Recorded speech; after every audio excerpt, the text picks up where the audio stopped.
शिव शक्ति तब तक तांडव सीरियल में पुनीत वशिष्ठ हमें एक नारद मुनि की भूमिका में नजर आ रहे हैं और आज हम आ पहुंचे हैं पुनीत वशिष्ठ के पास जानने के लिए कि नारद मुनि का जो किरदार है कैसा रहा। उस किरदार को प्ले करने का एक्सपीरियंस एंड जानना चाहेंगे कि नारद मुनि की कहानी क्या थी।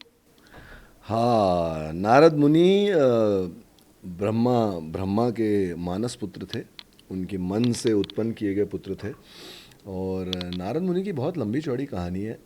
नारद मुनि के भाई थे दक्ष, जो एक नेगेटिव अभिमानी इंसान थे। और नारद मुनि जो देवऋषि नारद मुनि जो खुद थे वो नारायण भक्त थे। और आराध्य तो दक्ष के भी नारायण ही थे और नारद के भी नारायण ही थे। लेकिन एक होता है ना, वो नियति होती है कि वो अभिमान वाले एंगल में चले गए और ये भक्ति वाले एंगल में चले गए। और जब इंसान भक्ति वाले एंगल में जाता है तो कहीं ना कहीं उसे एक अंतर रूपी गाइडेंस मिलती है, एक डिवाइन गाइडेंस। तो नारद मुनि वो आदमी है, वो इंसान है, वो देव ऋषि हैं जो ईश्वर का नाम लेते लेते ईश्वर का ही वचन देते थे। और वो इतने ज्ञानी थे कि वो कभी कभी ईश्वर को भी गाइड करते थे, जैसे शिव को, नारायण को।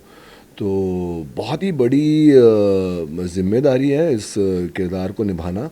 और मेरे लिए बहुत ही बड़ा इमेज ब्रेकिंग रोल है नारद मुनि का रोल, जो एक लाइट कॉमेडी और प्यार से बहुत बड़े बड़े ज्ञान दे जाए। और बहुत मज़ा आ रहा है और लोगों का प्यार मिल रहा है। TRP top. आज की डेट में टेलीविज़न कोई देखता नहीं है, लेकिन हमें हमें हमारी टीआरपीज देखकर अनुभव हो रहा है कि वाकई हमारा शो लोग बहुत देख रहे हैं। क्यों? क्योंकि हमने हमारी सिर्फ मेहनत पर ध्यान दिया है। जो क्रिएटिव लोग हैं उन लोग ने स्क्रिप्टिंग पर ध्यान दिया है, एक एक भूमिका को उन्होंने तराशने में ध्यान दिया है और उसका फल हमें ऑडियंस दे रही है। यस तो आपकी फैमिली और फ्रेंड्स जो है उनका क्या रिएक्शन है, बिकॉज अक्सर आपको हमने नेगेटिव भूमिका में देखा है और इस बार नारद मुनि जो इतना पॉजिटिव किरदार है उसमें देख रहे हैं। सो क्या कहना है उनका आपको इस किरदार में देखने में? नहीं, बहुत प्यार कर रहे हैं ना, क्योंकि मैंने मेरी मदर से भी शेयर किया था, मैं नारद मुनि कर रहा हूँ मम्मा, एक्चुअली माइंड में मेरे ना ये सब शनिदेव और ये सब वो सब है। उन्होंने बोला बेटा go ahead and do it यार। एक्टर, मेरे पिताजी एक एक्टर थे मिस्टर ब्रह्मचारी, उन्होंने काफ़ी 190 प्लस फिल्में की हैं। तो मैं भी एक, क्योंकि इतना नेगेटिव नेगेटिव शनिदेव और काल भैरव और विलन और ये सब करके ना, लेकिन जब मैं शायद खुद को अंडर एस्टिमेट कर रहा था, तो मैंने अपने आप को ईश्वर में समर्पित किया और मैंने बोला भगवान कि आपने मुझे ये इतना सॉलिड रोल और एक अलग सा रोल जो कभी मेरे माइंड में मैंने प्ले नहीं किया, ऐसा रोल दिया, तो आप मुझे शक्ति भी देना, ज्ञान भी देना निभाने की। तो बहुत मज़ा आ रहा है। बहुत मेरे लिए खुद के लिए इतना रिलीफ है कि मैं जाकर किसी को डरा नहीं रहा हूँ, मैं किसी को जाकर धमकी नहीं दे रहा हूँ, और मैं प्यार से अच्छे अच्छे मिठास भरे बोल बोल रहा हूँ और प्यार से लोगों को ज्ञान दे रहा हूँ और यहाँ वहाँ मस्ती छेड़ रहा हूँ, तो बहुत मज़ा आ रहा है। और मेरा सौभाग्य कि लोग बहुत पसंद कर रहे हैं इसे, मेरे किरदार को भी, और उससे ऊपर लोग सीरियल को बहुत पसंद कर रहे हैं। तो कृपा है ईश्वर की। और जैसे कि आपने कहा ये एक फैक्चुअल हिस्ट्री है। Yes. सो इसमें ये जो आप किरदार निभाते हैं हम उसमें हमें बहुत कुछ पता चलता है कि यार ऐसा भी था और ऐसी भी कहानी थी ये ऐसे शो में। तो आपको कौन सी ऐसी कहानी जो है पता चली है जो आपको पता नहीं थी? देखिए, हमें पता था कि सती का दहन हुआ था, लेकिन क्या परिस्थितियाँ थी जो दहन हुआ, और काफ़ी सारे इंसिडेंट्स हैं हमारे पुराणों में जो सच्ची एक ब्राह्मण होकर मैंने नहीं पढ़े, लेकिन तो मेरे लिए शिव शक्ति करना इट्स लाइक मैं पुराण पढ़ रहा हूँ। रोज़ कुछ ना कुछ सीखने को मिल रहा है। एकदम से पता चला, अच्छा नारायण और शिव जी की ये बात हुई थी, अच्छा नारद मुनि जी ने ये बोला था तो ये हुआ था। तो रोज़ ज्ञान प्राप्ति हो रही है रोज़ के रोज़। लक्ष्मी का क्या अस्तित्व था नारायण की लाइफ में, वो क्यों थी, शिव के साथ शक्ति क्यों थी। ये हमारे धर्म में एक कन्या, एक औरत, एक देवी को, एक कन्या, एक औरत को देवी का दर्जा दिया गया है तो कई सारे मज़हब है जहाँ पर औरत को कुछ माना नहीं जाता। तो एक औरत के प्रति एक अलग लेवल का सम्मान पैदा हो गया। सम्मान तो हमेशा से था, लेकिन जो शिव का सम्मान अपनी शक्ति के प्रति था वो देखकर ऐसा लगता है बाबा यार, सब औरत को नमन यार। बिकॉज औरत क्या क्या झेलती है लाइफ में। आदमी की लाइफ बहुत इजी होती है ना। तो ये ग्रंथों के माध्यम से पता चलता है कि औरत अपना अस्तित्व रखने के लिए, अपने पति का, अपने आराध्य का अस्तित्व रखने के लिए अपनी जान तक दे सकती है, तो वो एक औरत होती है। और फिर बहुत सारी चीज़ें जो हमें सीखने को मिल रही है। जैसा मैंने आपसे कहा कि मेरे को वैसा लग रहा है कि मैं बुक खोल के शिव पुराण नहीं पढ़ रहा हूँ, लेकिन जब भी मैं शूटिंग पे जाता हूँ तो मुझे बहुत कुछ सीखने को मिलता है। और मेरे सीन्स तो मैं करता ही हूँ, लेकिन मैं कभी कभी नारायण के सीन भी उठा कर पढ़, जिसमें मैं हूँ भी नहीं कि यार बाबा ऐसा हुआ था। तो इस लाइक मेरे लिए एक बहुत बहुत ज्ञान मिल रहा है, that's what. So last episode जो देखा है ऑडियंस ने, उसमें से आपने क्या सीखा? जैसे कि आपने कहा आपको रोज़ कुछ ना कुछ नया सीखने मिल रहा है। यही जैसा मैंने कहा कि औरत का अस्तित्व क्या होता है। एक औरत अपने अपने जैसे सती थी, वो एक मानव दहन में थी।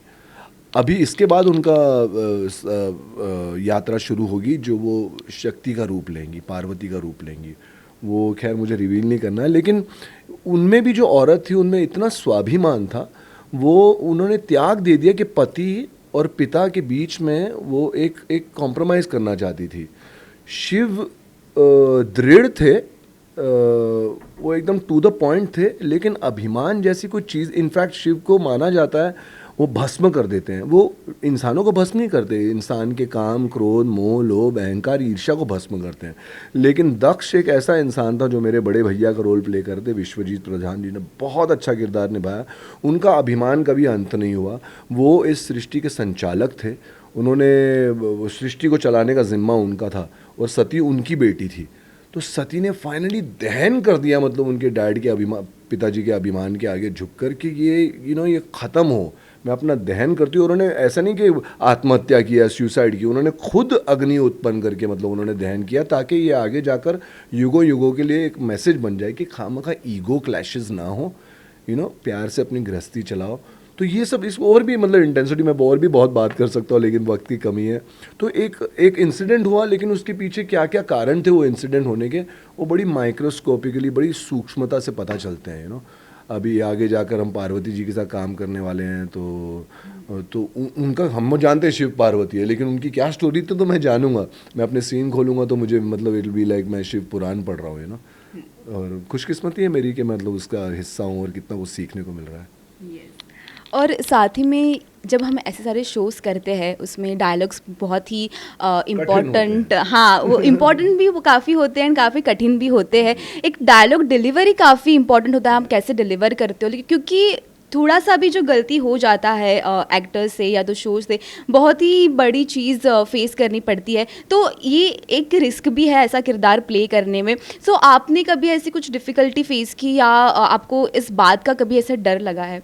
जो हमने जो फैक्चुअल हिस्ट्री शोज़ देखे हैं, उसमें बहुत थोड़ा ओवर द टॉप करते हैं, हे प्रभु ऐसा ना ऐसा, लेकिन हमने बहुत नेचुरल रखा है। हे प्रभु ऐसा ना कहें प्रभु, एकदम नेचुरल रखा। और ये हमारा इनपुट था क्रिएटिव्स की तरफ से, कीप इट वेरी नेचुरल। अरे अरे अरे, ये कभी आपने सुना नहीं होगा कि, लेकिन अगर किसी ने कुछ गिरा दिया तो मैं बोल रहा हूँ अरे अरे भैया, बड़े भैया क्या कर रहे हैं आप, मतलब I kept it very very natural. बड़े भैया ये क्या, कि वैसा तो हमने देखा है। तो ये माइथोलॉजी है, sorry I am sorry to say mythology, किसी की विचारधारा नहीं है, ये सत्य था, सत्युग का। तो हमने बहुत ही रिलेटिव रखा है, और हमने बहुत ही, ताकि यंग लोग, आप जैसे लोग, हम लोग सब लोग रिलेट कर सके, देवी देवता, सबके अंदर देवी देवता है। तो आप अगर एक देखें देवी देवता जो इतनी कॉम्प्लिकेटेड हिंदी बात ना करते हुए सरल शब्दों से आपसे बात करते हैं, लेकिन है इसमें भी काफ़ी शब्द हैं जो रोज़ मुझे 2-3 हिंदी के शब्द सीखने को मिलते हैं। तो उसको सब पिरो कर पेश कर रहे हैं, और यार बहुत मज़ा आ रहा है। डेफिनेटली चैलेंजिंग है, कठिन भी है, लेकिन वो कठिनाई को जीतना ही एक अभिनेता का प्रयास होता है, और फिर उस विजय का अलग ही आनंद होता है। मज़ा बोलने वाला था, मज़ा नहीं, आनंद होता है। सो इसी कठिन हिंदी में क्या कहेंगे ऑडियंस को, जो शुद्ध हिंदी में कुछ बताइए। शुद्ध हिंदी में वार्तालाप करना ही हमारा जन्मसिद्ध अधिकार है, क्योंकि हम भारत भूमि की संतान हैं, और भारत भूमि की संतान हैं, तो इसलिए हमें ये प्रयास करना चाहिए, कोशिश नहीं प्रयास करना चाहिए कि हम हिंदी में अधिक से अधिक वार्तालाप करें, ताकि हमारे संस्कार, हमारा राष्ट्र उज्ज्वलित और प्रज्वलित हो इस समस्त संसार के समक्ष। काफ़ी अच्छा था। बहुत अच्छा था। Thank you so much Puneet. Thank you so much. Cameraman Sunil Bharti के साथ मैं शीतल कावा, E24 मुंबई।